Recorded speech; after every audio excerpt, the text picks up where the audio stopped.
चलिए ठीक है। आज यह क्लास आप लोगों के लिए स्टार्ट किया जा रहा है और प्लस में जिन्हें भी डर लगता है कि भाई मुझे इंग्लिश क्लास करने में हिंदी से बहुत सारी समस्याएं उत्पन्न हो जाती है। हिंदी से इंग्लिश बनाना किसी को उसके लिए फ़ियर आ जाता है, कभी इंग्लिश का हिंदी बनाना फ़ियर का फॉर्म क्रिएट कर लेता है। तो हम उसके लिए आज आपके लिए एकदम जीरो से क्लास शुरू कर रहे हैं और यह क्लास को पुनः हम कोशिश करेंगे अपडेट कर लें, ठीक है। और अपडेट करने के बाद, और इससे पहले हम यूट्यूब पे कुछ क्लास लिए हुए थे, ठीक है। उस क्लास को तो बात की बात है। यहाँ से आपका ऑफलाइन भी क्लास चल रहा है और ऑनलाइन भी क्लास चल रहा है। इस चीज़ों के सारे वीडियो को हम यूट्यूब पे अपलोड कर देंगे। और आपको बता दें कि जिन्हें भी इंग्लिश सीखना है ना, या आपके ग्रुप पे होगा या आप लोग भी अपने सेक्टर में, यानी इस वीडियो को लिंक को सेंड कर दीजिएगा और इस यूट्यूब चैनल पे ये सारे वीडियो एक एक करके मिल जाएंगे। और सबसे पहला बात तो हम यही कहेंगे कि ये वीडियो हम बना रहे हैं, साथ में ऑफलाइन क्लास भी ले रहे हैं, ठीक है। तो ये वीडियो ना आप अपने दोस्तों के पास और जिन्हें भी इंग्लिश सीखना है उन सभी के पास ये भेज दीजिएगा और काफ़ी बेहतर लगेगा आपको क्लास करना, ठीक है। तो उस केस में आपको ये सारी क्लासेस समझ भी आएगी धीरे धीरे और आपको ये एक एक क्लास का एक एक पॉइंट भी समझाते चलेंगे, ठीक है। तो भाई की चाबी दे दीजिएगा। तो स्टार्ट करते हैं हम लोग क्लास। क्या जो भी दिक्कत होगा बता देंगे आपको। ओम प्रकाश वैसे तो चलिए अब स्टार्ट करते हैं एकदम जीरो से, ठीक है ना। किसी भी लैंग्वेज का शुरुआत होता है, सुन रहे हैं। और हम लोग जो पढ़ते हैं ना वो लैंग्वेजेस के बारे में पढ़ते हैं, ठीक है। अगर हमको इंग्लिश पढ़ना है तो सबसे पहले इंग्लिश की शुरुआत करने से पहले आपको कुछ बातें आनी चाहिए और उस बातों को सबसे पहले ये देख लिया जाए। हम थोड़ा सा कलर चेंज कर ले रहे हैं, ठीक है। आपको अगर समझ में आ रहा कलर, ठीक है, ये देखिएगा। हम लोग सबसे पहले बात करते हैं साउंड की बात करते हैं, ठीक है, मेनली, ठीक है। अब देखिएगा कि कोई भी लैंग्वेज हो, ठीक है ना, या किसी के पास हम अपने बातों को रखते हैं तो उसके लिए कोई ना कोई माध्यम होता है ना। और उसी माध्यम को हम लोग क्या बोलते हैं, साउंड बोलते हैं, क्या। और हर लैंग्वेज को अगर किसी के सामने रिप्रेजेंट करना है, ठीक है, बाय ये स्पीकिंग, अगर बोल करके किसी के सामने यानी हमें ये करना है, रिप्रेजेंट करना है, तो उसके लिए साउंड का होना बहुत ही ज़रूरी है। देखिए हमारे यहाँ सबसे बड़ी बात यही है कि आज हम लोग लैंग्वेज को लिख भी पा रहे हैं। पहले शुरुआत में जो व्यक्ति आया होगा, क्या ये लैंग्वेज को लिखा होगा क्या? नहीं, लैंग्वेज को लिखने का तो स्क्रिप्ट ही नहीं था। स्क्रिप्ट आने के बाद आज हम लोग लैंग्वेज को पढ़ते भी और लिखते भी और समझते भी हैं। और आज उन्हीं माध्यमों को, उन्हीं लैंग्वेज, अगर आज ग्रामीण सिर्फ स्पीकिंग टोन के लिए अगर रूल्स लेके चला जाता तो आज लिखने का कोई कला नहीं होता था, आज हम लोग ग्रामर सीखते भी नहीं और किसी भी लैंग्वेज को पकड़ भी नहीं पाते। पास ही है ना, ठीक है। किसी भी लैंग्वेज को पकड़ भी हम लोग नहीं पाते हैं, ठीक है। आज ध्यान दीजिएगा। तो ये पूरा क्लियर दिख रहा है ना, इस पर आ रहा है ना। चलिए साउंड की बात कर रहे हैं। तो साउंड से अगर कोई भी चीज़ है, तो साउंड तो एक ध्वनि होता है, तो साउंड का अलग अलग अर्थ होता है। लेकिन हम लोग जब लैंग्वेज पढ़ते हैं ना तो इसमें कुछ यूनिट बनता है। क्या बनता है? यूनिट। पता है इस साउंड से जो फर्स्ट जो यूनिट बनता है ना, उसी यूनिट को हम लोग लेटर बोलते हैं। और साउंड का अगर कोई भी आदमी कह दे कि सबसे छोटा कोई इकाई बनता है ना, उसी इकाई को आप लोग लेटर का नाम दोगे, ठीक है।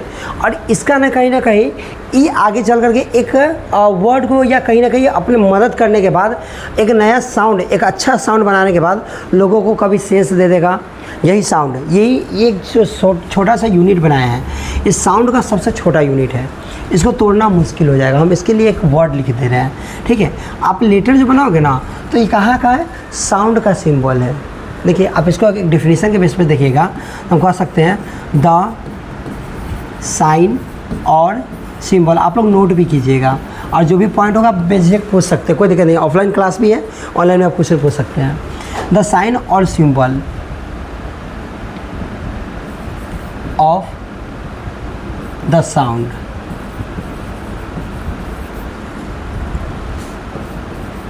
that is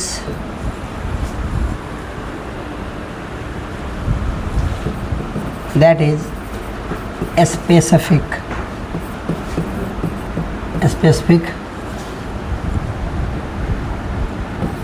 smallest unit of sound कह सकते हैं।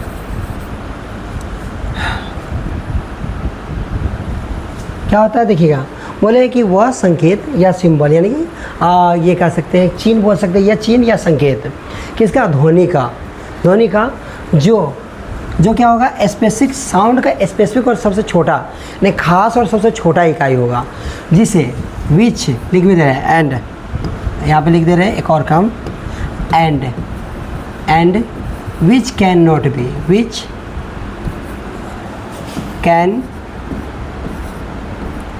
नॉट बी ब्रोकन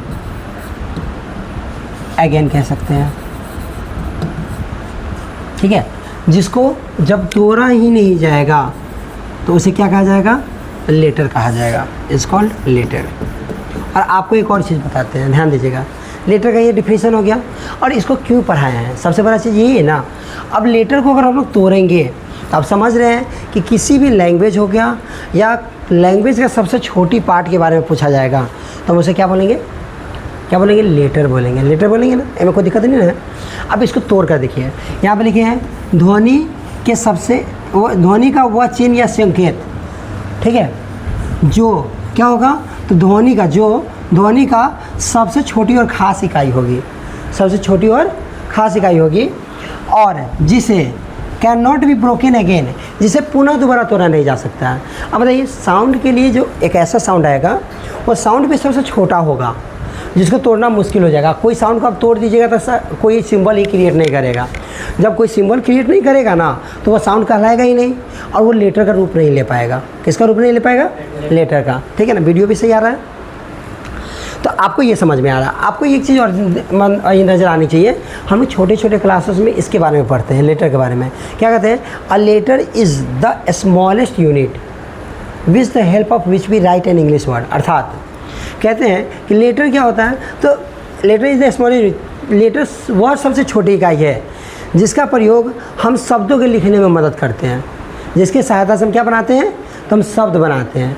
तो इसका एक ही रीज़न है, आप जब शब्द पढ़ोगे, लेटर पढ़ोगे, लेटर के लिए मात्र हम लोग एक कंडीशन यूज करते हैं, मात्र एक कंडीशन। पता है कौन सा कंडीशन, तो यही कंडीशन का नाम है can not be broken again, जिस साउंड को दोबारा तोड़ेंगे नहीं। और उसके बाद तोड़ना, जैसे आप लिख रहे हैं, जैसे लिख रहे हैं हम लोग क्या, बॉय लिख रहे हैं, तो बॉय को तोड़ा जा रहा है ना, बॉ, और ये इसमें ये आ रहा है, आधा बॉ आ जाएगा, औ का मात्रा आ जाएगा, और प्लस यू आ जाएगा, बॉय, ऐसे आता है ना, या प्लस आ, और तब जा कर के बॉय बनता है, औ का मतलब बॉय। तो ये जो आया, तो इसमें देखिए तो कितने सारे लेटर आ गए। अब ये जो एक एक करके जो टूटा है ना अलग अलग, अब इसको ब्रेक करना मुश्किल हो जाएगा, समझ रहे हैं, इसमें जितने भी लिख रहे हैं इसको तोड़ना मुश्किल हो जाएगा। ऐसे लेटर को हम लोग कहते हैं, क्या कहते हैं, लेटर कहते हैं। ऐसे वर्ड को क्या कहते हैं, सॉरी, ऐसे ये सिंबल बोल दें या साइन बोल दें, ऐसे साइन को हम लोग क्या लेटर बोलेंगे। पहला क्लियर हो गया। अब लेटर का तो हम आपको बता भी दिए, इसका नोट हम आपको बता रहे हैं। नोट क्या है, तो यहाँ पे लिख भी दे रहे हैं, देखिए सबसे पहले यहाँ पे लिख रहे हैं लेटर का, तो कह सकते हैं कि a letter is the smallest unit of sound का सबसे छोटा यूनिट होता है। एक नोट है ये, नोट मतलब कि इसके द्वारा भी आप लेटर को जान सकते हैं, इसलिए बोल रहे हैं, ठीक है। A letter is the smallest unit of a sound, जो which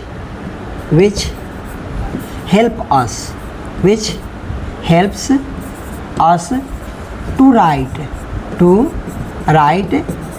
an English वर्ड। आप लेटर तो इंग्लिश में ही कहते हो ना, तो ये मदद कहाँ करता है, इंग्लिश को लिखने में, क्लियर है ना। इंग्लिश को लिखने में जो मदद करेगा उसे क्या कहेंगे, तो यही लेटर कहेंगे। क्या कहेंगे, लेटर। तो लेटर के बारे में बता दिए कि साउंड का क्या है, सबसे छोटा इकाई है जो हमें मदद करता है इंग्लिश के वर्ड को लिखने में, इसका यही मदद है ना। और आप इसका और भी नोट बना सकते हैं।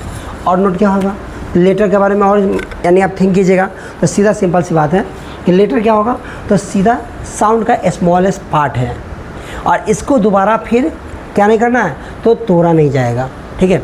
तो लेटर क्या है, तो इसको अगेनिंग यानी हम कह सकते हैं कि लेटर को क्या किया जा सकता है, सीधा कहेंगे ये स्मॉलेस्ट यूनिट है, यानी कि कह सकते हैं इट इज़ मतलब लेटर। इट का मतलब किसके लिए आया, लेटर के लिए इट लगाया है। लेटर इज़, ये कह सकते हैं, इसमें एक नया पार्ट जोड़ दे रहे हैं जो उसमें भी लिखे हैं। ये कह सकते हैं लेटर क्या है, तो स्पेसिफिक मतलब कि जिसको बनाया गया है, मतलब ये आपको बता दें, स्पेसिफिक मतलब होता है खास, खासम खास, ठीक है। स्पेसिफिक स्मॉलेस्ट बोल दिए, स्मॉलेस्ट यूनिट ऑफ साउंड। ये साउंड का सबसे खासम खास यूनिट होता है, ठीक है ना, कौन, लेटर होता है। कौन होता है, लेटर। और कहीं ना कहीं इसका आगे चल के यूज़ करेंगे ना। अब देखिए आप लेटर कहिएगा ना, अब बताइए अब इसका कोई अर्थ है क्या। जैसे मान लेते कि कोई गाड़ी बच गया, चाहे एक बताइए जैसे हम गेट को इधर उधर तो उसमें चूचे का आवाज़ आता है या अलग तरीके का आवाज़ आता है, तो अलग तरीके जो आवाज़ आता है क्या उसका कोई अर्थ है क्या, नहीं है ना। वो लेटर भी क्रिएट नहीं कर पा रहा है। तो कुछ ऐसे साउंड है जैसे मान लो एकदम बवंडर, जैसे बादल फटता है या बादल गरजता है, उसका भी कोई साउंड नहीं हो पाता है, उसका अर्थ भी निकलता है। वो लेटर वैसे साउंड कोई अर्थ ही नहीं। तो हम लोग लेटर उसे बोलेंगे जब साउंड का ऐसा संकेत जो कहीं ना कहीं ऐसा यानी कि सिंबल क्रिएट कर दे जो आगे चल के शब्दों को बनाने में मदद कर सके। किसको बनाएगा, शब्द को। तो पहला बात आपको समझ में आ गया होगा। इसका 3 नोट आपको लिखे हैं, ठीक है, यही नोट आगे काम आएगा, ठीक है। अब लेटर के बारे में तो आप जानिए क्या। अब लेटर को जब हम पढ़ेंगे ना तो अलग अलग तरीके से पढ़ेंगे। चलिए एक और बातें बताते हैं आपको, ध्यान दीजिएगा। यहाँ पे लेटर के बाद अगर हम लोग बात करते हैं तो लेटर से क्या बनता है पता है। लेटर के बाद हम लोग बात करें तो लेटर से क्या बनता है, आप सब लोग जानते हो, वर्ड।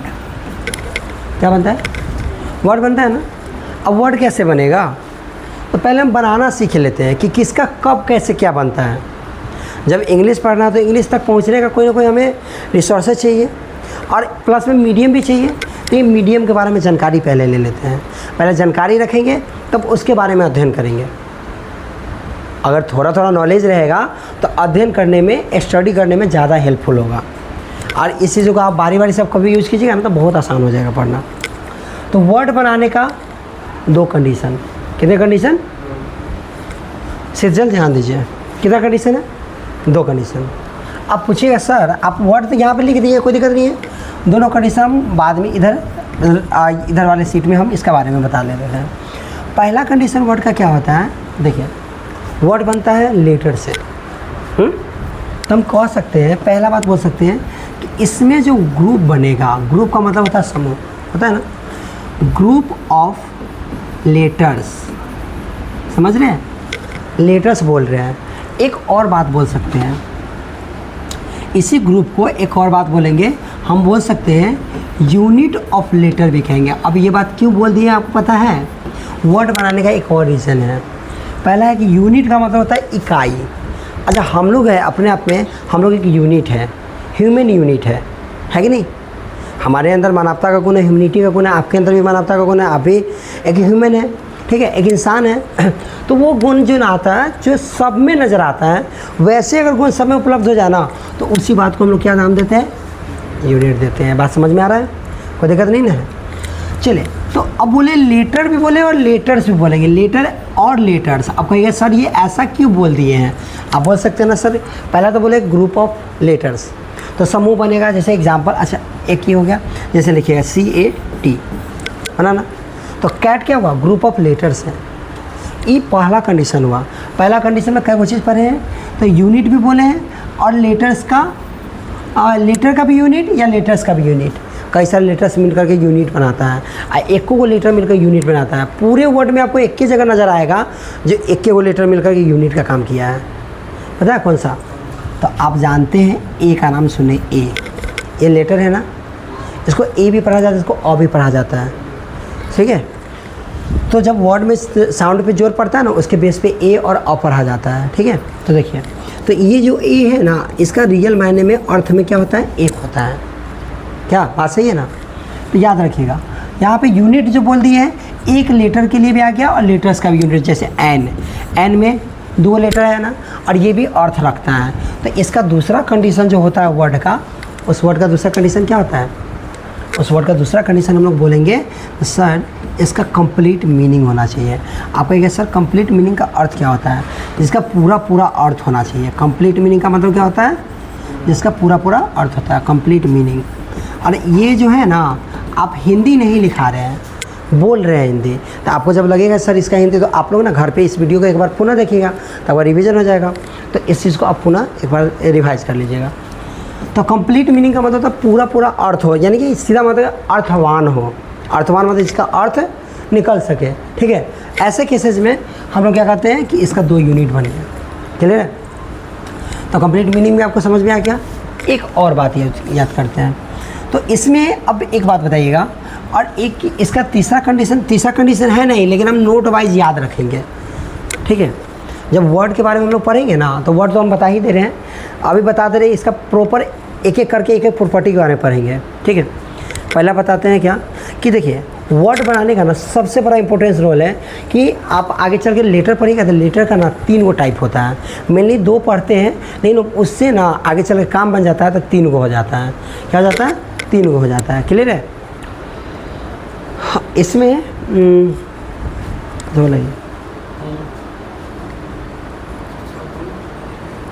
पानी मंगा देते हैं,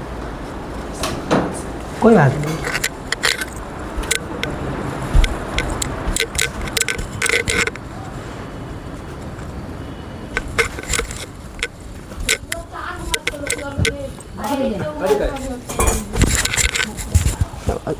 अपन आई पानी देवे, पानी ओकरा हाथ भेजवा दो। कोचिंग में भेज दीजिएगा, चालू है ना? चलिए, नहीं तो ऐसे यहाँ पे ये बता दिए है ना, कोई दिक्कत नहीं है इसमें। अच्छा, इसमें कोई बात में ऐसा है जो दिक्कत लग रहा है। चलिए वर्ड की बात कर रहे हैं ना, तो वर्ड में थोड़ा सा बात भी कर लेते हैं, आगे पढ़ाएंगे इसके बारे में, ठीक है। तो वर्ड में क्या होता है कि देखिए बिना वोवेल साउंड का, वोवेल में क्या होता है कि सबसे पहले तो उसमें किसी भी पार्ट का टच नहीं होता है। आप जब बोलते हो ना, तो वोवेल जो होता है ये वोकल कॉर्ड से निकला हुआ साउंड होता है, और इस साउंड में किसी भी ऐसे पार्ट्स का कनेक्टिविटी यानी टच नहीं होता है। क्या नहीं होता है? टच नहीं होता है, ठीक है। चलिए, कोई दिक्कत है इसमें? नहीं। तो आप देखिएगा, आप आ तो बोले हैं, यहाँ पे वोवेल आया, लेकिन आप कभी भी 3 कॉन्सोनेंट एक साथ ला करके और उसका ध्वनि भी कॉन्सोनेंट ही आना चाहिए, तो कभी वर्ड नहीं बना पाएगा। सुन रहे हैं? तीनों कॉन्सोनेंट में कभी भी वर्ड नहीं बना। जैसे कैट लिख रहे हैं, लेकिन इसको देखिए CTA, क्या इसका कोई मीनिंग निकलता है क्या? CTA या सॉरी TCA का कोई मतलब निकलता है? नहीं ना निकलता है। तो इसका मतलब ये वर्ड नहीं कहलाएगा। क्यों? तो देखिए पहले तो आप बोल रहे थे, एक तो होना चाहिए कि वर्ड तभी संभव है जब vowel sound and consonant sound, क्योंकि लेटर पढ़ रहे तो लेटर अपने आप एक साउंड है। देखिए आपको एक और बात बताते हैं, देखिएगा यहाँ देखिए, सबसे पहले साउंड बोले हैं, तो साउंड कहाँ बना? ये भी भाई साहब साउंड है। ये वर्ड जो बन रहा है ना, ये भी साउंड है, लेकिन साउंड क्या है? तो कॉम्प्लेक्स साउंड है, मतलब कि यानी कि ध्वनि का मिश्रण है। इसमें ध्वनि मिल रहा है ना, सिखाएंगे। आप वर्ड बनाते एक लेटर से वर्ड बन जाएगा क्या? हाँ, बशर्ते एक जगह पे मिल करके, यहाँ पे ए को लेकर के। ये तो एक ही लेटर से बना है, लेकिन ये अर्थ दे रहा है, ठीक है। और इसका प्रोनाउंसिएशन अलग अलग हो जाता है, कभी ए हो जाता है, कभी अ हो जाता है, ठीक है। तो याद रखिएगा। और आपको यह बताया है कि इसके बाद ये बोले हैं कि इसमें जो कॉन्सोनेंट और वोवेल का जो मिक्सिंग होता है ना, मिक्सिंग, तो देखिए पूरे ध्वनि अपने आप में वोवेल और कॉन्सोनेंट। साउंड अगर आपसे पूछेगा ना, लेटर का साउंड कितने टाइप होते हैं, तो साउंड 2 ही टाइप होता है। साउंड के वर्ग के बेसिस पे लेटर कितने होते हैं? 3 होता है। वोवेल भी होता है, कॉन्सोनेंट होता है, सेमी वोवेल होता है। सेमी वोवेल का मतलब होता है कि सेमी वोवेल को सेमी वोवेल भी कह सकते हैं, सेमी कॉन्सोनेंट भी कह सकते हैं। तो पूछिएगा कैसे? देखिए अब W और Y एक ऐसे लेटर है इंग्लिश का जो सेमी वोवेल है। कैसे? तो इसको ना आप किसी भी लेटर के लास्ट में बोलिए। जैसे मान लेते हैं WAY, तो इसको पढ़े तो इसका मतलब वे, ठीक है। जब तोड़िएगा ना, तो ये बनेगा व प्लस ए। अब पता है आप जब लेटर पढ़िएगा ना, जब हम हिंदी में जब पढ़ते हैं, तो देखिए हम लोग हिंदी से इंग्लिश पढ़ रहे हैं, तो हमें हिंदी के बारे में जानकारी होनी चाहिए ना। तो ये जो ए होता है ना, ए को बोला जाता है संयुक्त, ठीक है। संयुक्त संधि स्वर कहा जाएगा, ठीक है। और एक होता है दीर्घ संधि स्वर, तो ये संयुक्त है, अलग अलग स्वर मिलता है तब ए का निर्माण होता है। तो ए में पता है क्या हो जाएगा? तो अ मिलता है, और अ में ई जुड़ता है ना, तब ए का निर्माण होता है। ये बात आप आगे पढ़िए, कभी व्याकरण की किताब उठा लीजिएगा। और देखिए तो W से क्या बन गया व। अब व हम आपको पढ़ाए थे उस दिन क्लास में कि आधा व का मीनिंग W होता है, पढ़ाए थे ना। और इसका मीनिंग ए से आ गया WA और Y से E बन गया। तो यहाँ पे ये कथी की तरह काम किया, भवेल की तरह काम किया कि नहीं किया। और कथी का काम कर रहा है, ई का काम कर रहा है, ए का नहीं कर रहा है, ई का काम कर रहा है। जब इसको और तोड़े हैं ना तब जाके ई पता है, आप इसको पढ़ेगा मूल स्वर पढ़ेंगे। मूल स्वर यानी मेन भवेल जो होता है ना वो होता है ये, या तो अगर हिंदी में पढ़िएगा, हिंदी के आधार पर समझा रहे हैं, अ होता है, छोटी ई होता है, या तो छोटी ऊ होता है, या तो री होता है। इसको बोला जाता है मूल स्वर, यानी मेन भवेल बोलेंगे। मेन भवेल यही होता है हिंदी के अकॉर्डिंग, और इसी से रचना होता है अलग अलग। आप पढ़े दीर्घ स्वर पढ़े होइएगा, दीर्घ स्वर पढ़े ना। अ से क्या बनता है, आ बनता है। ई से क्या बनता है, बड़ी ई बनता है। उ से क्या बनता है, बड़ी उ बनता है। उसके बाद आपको क्या बोले, संयुक्त स्वर बोले हैं। तो संयुक्त स्वर यही था है। ए का रचना कैसे, संयुक्त स्वर से हुआ। ओ का रचना कथी से होता है पता है, ओ का रचना आप पढ़िएगा ना तो आगे चल के अ प्लस उ से होगा, ओ, ठीक है। और अ का रचना तो उ में फिर अ लग जाता तो उसके बाद अ भी बन जाता था। ये जितने भी पढ़ रहे हैं वो संयुक्त में आता है, ठीक है। वीडियो क्लियर आ रहा है ना, ये सब कोई दिक्कत नहीं ना है। तो ये कंप्लीट मीनिंग समझे। और आपको बताया भी है कि अगर कोई भी वर्ड बनेगा ना तो वर्ड में वॉवेल और ये कॉन्सोनेंट साउंड, वॉवेल साउंड, ये दोनों का मिक्सिंग होना चाहिए। और आप जानते हैं इंग्लिश में जब भी बनते हैं तो हम हिंदी का साउंड उसमें टेकअप करते हैं। पता है आप इंग्लिश का जो लेटर पढ़िएगा ना तो इंग्लिश में मात्र 26 लेटर है, और हमारे हिंदी में 44 लेटर है। 44 वर्ड है ना, मूल 33 व्यंजन और 11 स्वर, और यही सब मिलाकर के बनाते हैं अक्षर। और तब हम कहते हैं कि हमारे हिंदी में टोटल 52 अक्षर है। लेकिन अक्षर बनाए भी जाते हैं। अक्षर 3 तरह के होते हैं, स्वर अक्षर, व्यंजन अक्षर और संयुक्त अक्षर, ठीक है। तो ये बातें इसमें आता है। तो ये हो गया ये क्या बोले वर्ड का तरीका आ गया। अब इसमें है कि लगातार CTA का कोई अर्थ नहीं निकलेगा। अगर हम लोग बात करें तो TCA बोले हैं और CTA, ये दोनों का भी अरेंजमेंट गलत है। कट को तो अर्थ ही नहीं, कंटिन्यू 2 कॉन्सोनेंट आएगा और उसका कोई मतलब ही नहीं रहेगा, ठीक है। तो याद रखिएगा कि वहाँ पे इसका अर्थ नहीं देगा। तो इसीलिए कहा जाता है कि वर्ड तभी संभव हो सकता है।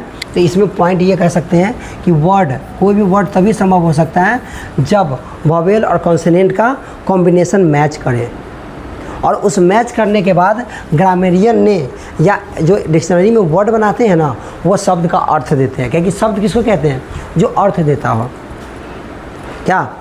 तो इसीलिए हम लोग इसको कहते हैं वर्ड, ठीक है। तो वर्ड के बेस पे आप जान गए कि वर्ड किसको बोलेंगे। तो इसको वर्ड नहीं बोला जा सकता क्योंकि ध्वनि भी सही नहीं है, अरेंजमेंट ध्वनि का सही नहीं है, कंटिन्यू कॉन्सोनेंट है, ठीक है। अब कहेगा सर आप तो ये बोल रहे थे SKY SKY, तीनों कॉन्सोनेंट नज़र आ रहा है, लेकिन ये अर्थ ले रहा है कि नहीं ले रहा है। इसी में होता YKS, इसका कोई अर्थ होता क्या, कभी नहीं हो पाता। अच्छा SYK, देखिए तो दोनों कॉन्सोनेंट आ गया, और यहाँ पे भी ये बीच में आया कॉन्सोनेंट का ही काम किया, तो ये पूरा कॉन्सोनेंट ध्वनि आ गया। पूरा कॉन्सोनेंट ध्वनि कभी भी अर्थ नहीं देता है, समझ में आ रहा है।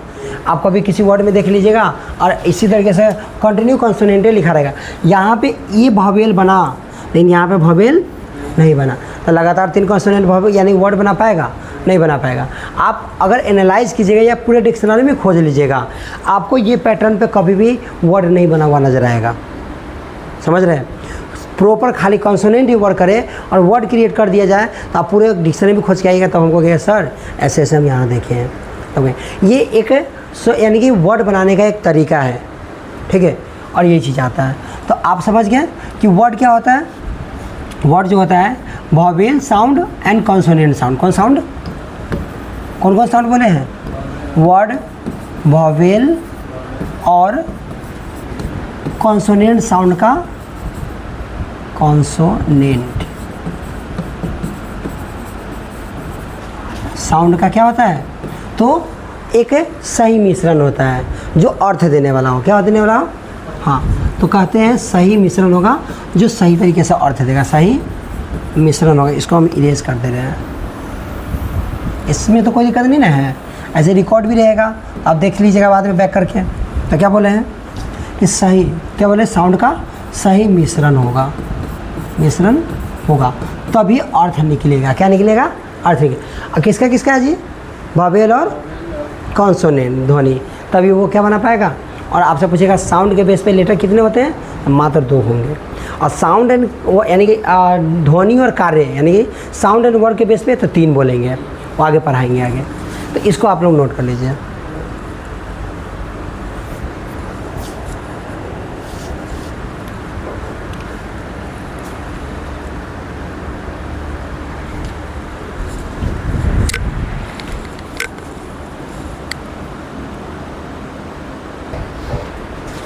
चलिए, तो यहाँ तक आप लोगों को समझ में आ गया।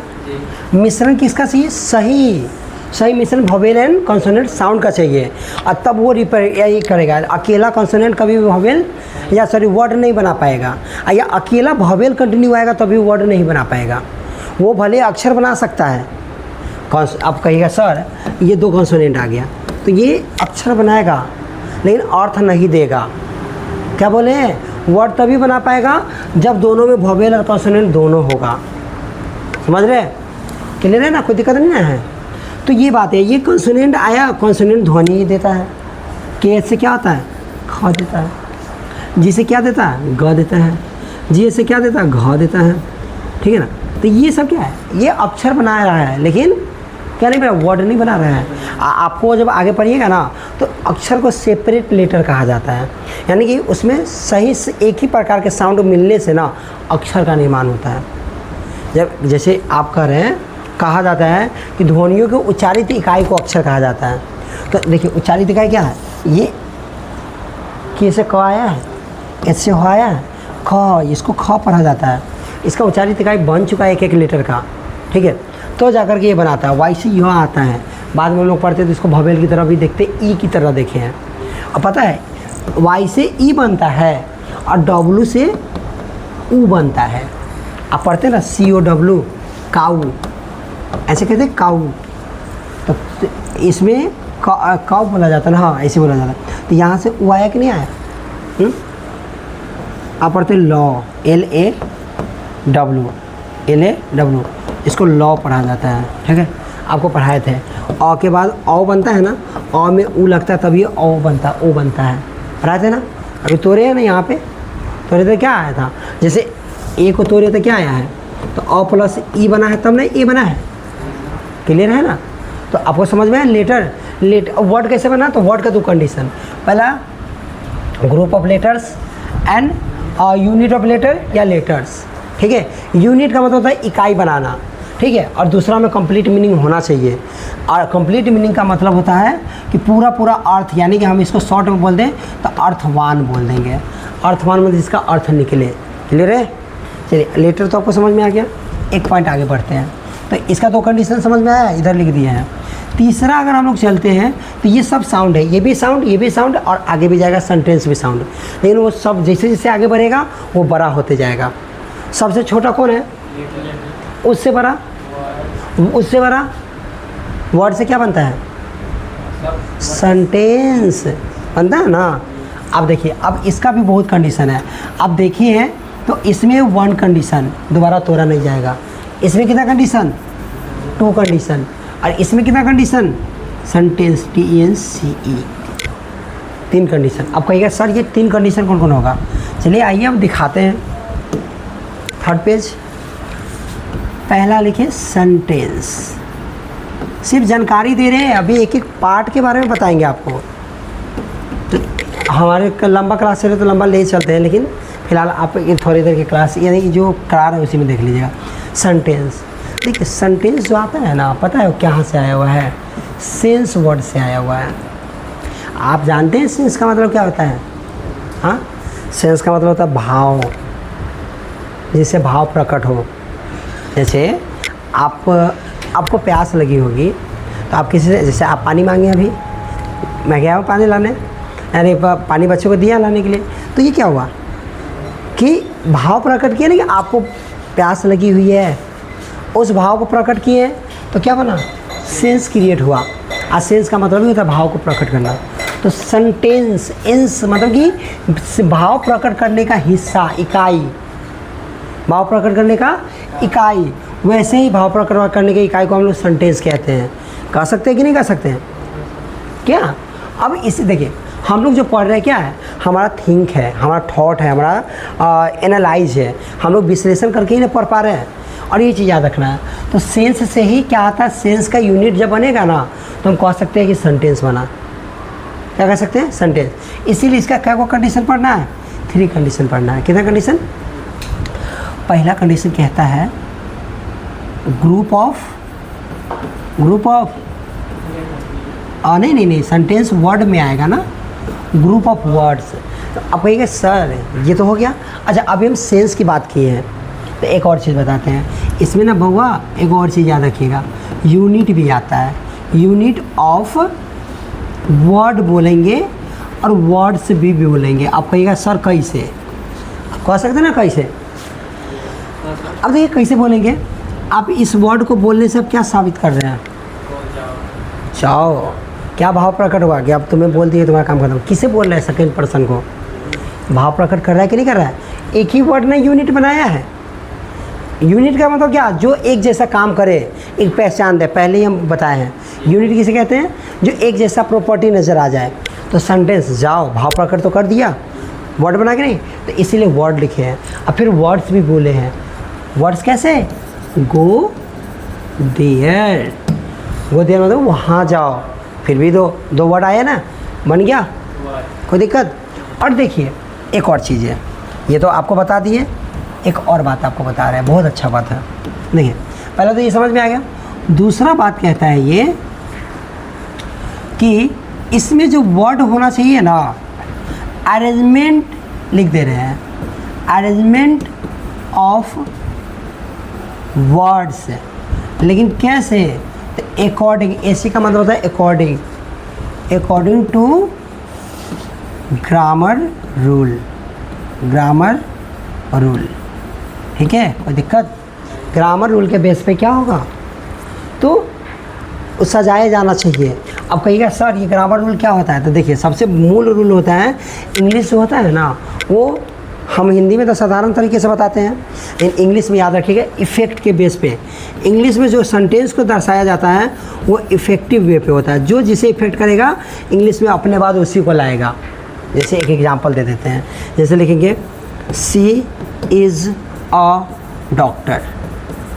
अब हिंदी में दिखाते हैं, वह क्या है?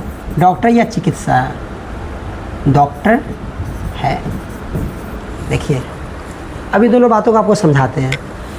तीसरा भी पॉइंट लिख ही देते हैं। मेन कारण यही है, लेटर को एक बार में पहचानेंगे, वर्ड को 2 बार में पहचानेंगे, सेंटेंस को 3 बार में समझाएंगे। क्लियर है ना? ये कहता है कि इसका ना आना चाहिए। एक बात पता है क्या? आप जाने हैं कि सेंटेंस की उत्पत्ति कहाँ से हुई है? सेंस से। कहाँ से? सेंस है। तो कंप्लीट सेंस आना चाहिए। वर्ड में मीनिंग आएगा, कंप्लीट मीनिंग आना चाहिए, अर्थ आना चाहिए, लेकिन इसमें अर्थ नहीं, कंप्लीट भाव आना चाहिए, भाव प्रकट होना चाहिए। अब देखिए हम आपको क्या बोले हैं कि वर्ड में इंग्लिश जो होता है इफ़ेक्ट के बेसिस पे काम करता है। किसके बेस पे काम करता है? अब ये सर कैसे? देखिए कैसे देखते हैं। सी के बाद क्या आया? सी अपने आप को टाइम की इंडिकेट करेगा कि नहीं करेगा? और आपको बताया है, पता है क्या, कि ये जो इज है ना, आगे चल के पढ़ाएंगे, तो ये प्राइमरी वर्ब होता है। और प्राइमरी वर्ब कहने का तो प्राथमिक काम करना। तो प्राथमिक काम क्या होगा?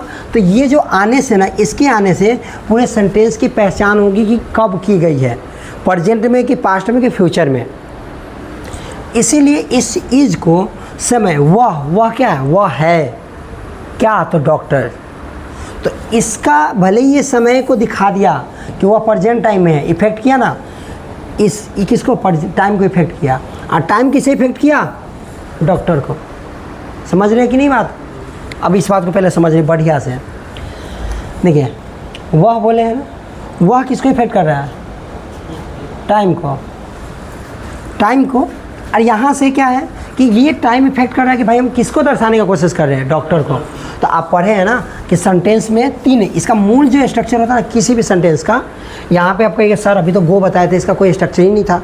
तो वो स्ट्रक्चर था, पता है किसका? इम्परेटिव सेंटेंस का। इम्परेटिव सेंटेंस किसके लिए आता है? सेकेंड पर्सन के लिए। जैसे मान लेते अभी नवनीत सर आए हैं, हम क्या बोले? कम सर कम हेयर, तो उनको जो बोले हैं तो हम कुछ नहीं बोले, सीधे बोले कम हेयर। मतलब यानी नवनीत सर को या आपको भी नहीं बोले कि जैसे आपको बोलेंगे राइट नाउ लिखो, आप किसे बोलेंगे? हु आर प्रेजेंट या हु इज़ प्रेजेंट, जो उपस्थित है उन्हीं को बोलेंगे ना। जैसे तो यही होता है कि वो अपने आप में एक भाव प्रकट कर रहा है और उसका स्ट्रक्चर बन चुका है। इम्परेटिव सेंटेंस का हमेशा जो बनता है ना, MB1 से शुरुआत होता है, MB1 प्लस ऑब्जेक्ट बनता है, जो होता है, ठीक है। जैसे बोलेंगे टेक इट, मतलब इसे पकड़ो, तो किसे बोलेंगे? जो भाई साहब मेरे सामने जैसे आप लोग हैं क्या, तो इसका मतलब हो गया इम्परेटिव। तो उसका भी ये होता है, उसमें सब्जेक्ट हाइड रहता है। कोई भी पूछेगा इम्परेटिव तो उसमें भी हो गया। लेकिन सेंटेंस की बनावट कहाँ होती है? 3 तरीके से, या 3 ही स्टेप में आप पूरे सेंटेंस को सीख लीजिएगा। हम पूरे दावे के साथ इसमें सिखा भी देंगे। जैसे सब्जेक्ट के साथ वर्ब, और वर्ब के बाद ऑब्जेक्ट। क्या होता है जी? ऑब्जेक्ट। क्लियर है? समझ में आ रहा है? अब ये देखिए, ये हमेशा चाहेगा कि वर्ब को इफेक्ट करे, क्या करना, और ये हमेशा कहेगा ऑब्जेक्ट को इफेक्ट करे। कहिए आप जानते हैं कि क्रिया का प्रभाव जिस पर पड़ता है उसे ऑब्जेक्ट कहा जाता है। या तो हम कहते हैं ऑब्जेक्ट किसे कहते हैं? जिस पे किसी का भी प्रभाव पड़े। तो अगर वर्ब का प्रभाव पड़ रहा है तो ऑब्जेक्ट कहलाएगा, ठीक है। तो यहाँ पे क्रिया का प्रभाव इसी में पड़ पा रहा है, किस पे? ऑब्जेक्ट पर, ठीक है। कहाँ पर? ऑब्जेक्ट पर। अब आगे देखिए, तो आपको समझ में आ गया। अब तीनों सेंस इसमें क्रिएट हो रहा है। पहला तो देखिए, उसके बाद क्या बोले? डॉक्टर। डॉक्टर कौन नाउन है? कॉमन नाउन है। और यहाँ पे सी किसके लिए? तो स्त्रीलिंग के लिए और थर्ड पर्सन के लिए बोल रहे हैं। और थर्ड पर्सन में वर्ब में इज लगता है।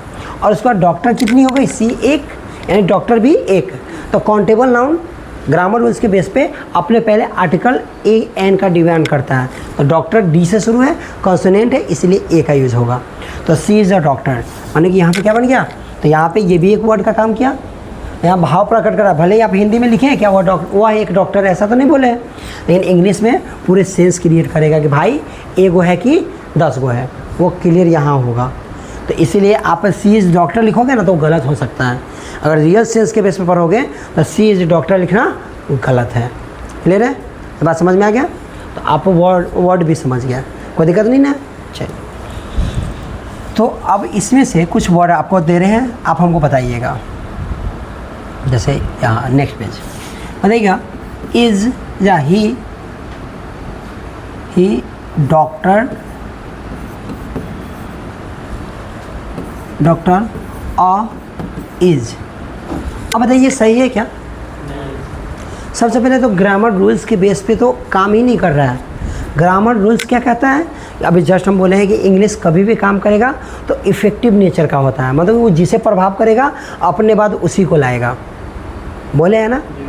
और इसके लिए स्ट्रक्चर भी आपको बताया है कि सब्जेक्ट कभी भी अपने आप को होने को दर्शाएगा पहले।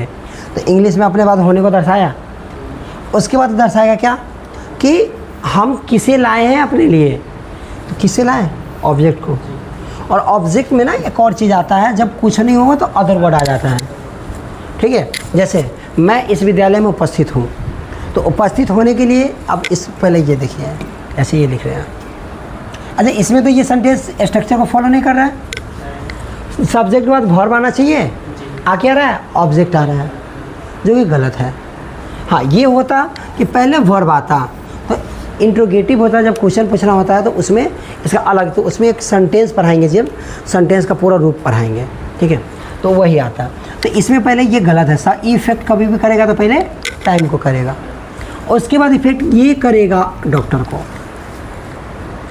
और आपको पता है जब एज इज़ आ जाता है ना, और नॉन एक्शन, आपको आगे चल के वर्ब के बेस पे पढ़ाएंगे जब सेंटेंस को तोड़ेंगे तो नॉन एक्शन में ना ये हमेशा ऑब्जेक्ट को हमेशा क्या करता है? इफेक्ट करते रहता है, ठीक है। तो यहाँ तो कोई दिक्कत नहीं है। चलिए, तो ये 3 कंप्लीट समझ गए। अब इसके बाद कुछ नहीं है, इसके बाद एक बात और है। जैसे ये पढ़े हैं, वर्ड के बाद पता है सेंटेंस बना, और सेंटेंस के बाद कुछ बनता है तो उसका नाम क्या हो जाता है? स्पीच हो जाता है। स्पीच बोल दें, स्टोरी बोल दें, पोएम बोल दें। आज का क्लास आपका यहीं तक रहेगा। स्पीच स्ट्रक्चर ये सारा से बोले ना, ये जो आता है आप कहोगे क्या, ये लेटर है।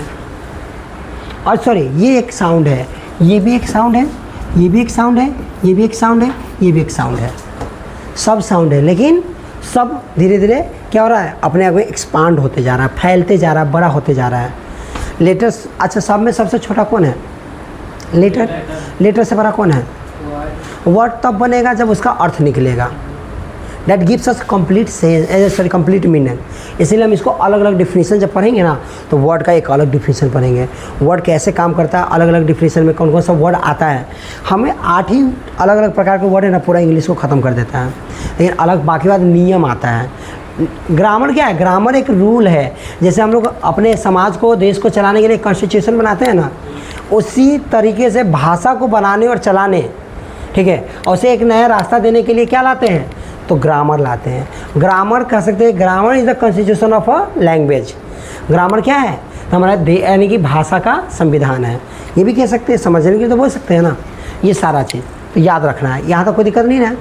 देखिए कितना क्लासेस के चला गया, कितना मिनट का, बहुत चले, तो यहाँ तो कोई दिक्कत नहीं है, ये समझ में भी आया। आज की क्लास के बाद कल हम लोग पढ़ेंगे, और उसमें हम पूरे डिटेल्स में आपको बता देते हैं कि कल, अब उसके बाद रूटीन के बेस पे पढ़ेंगे। रूटीन क्या होगा कि अब तो क्लास आप लोग डेली रहिएगा ना, तो रूटीन के बेस पे ये चलेंगे कि शुरू से पोर्शन बांट देंगे।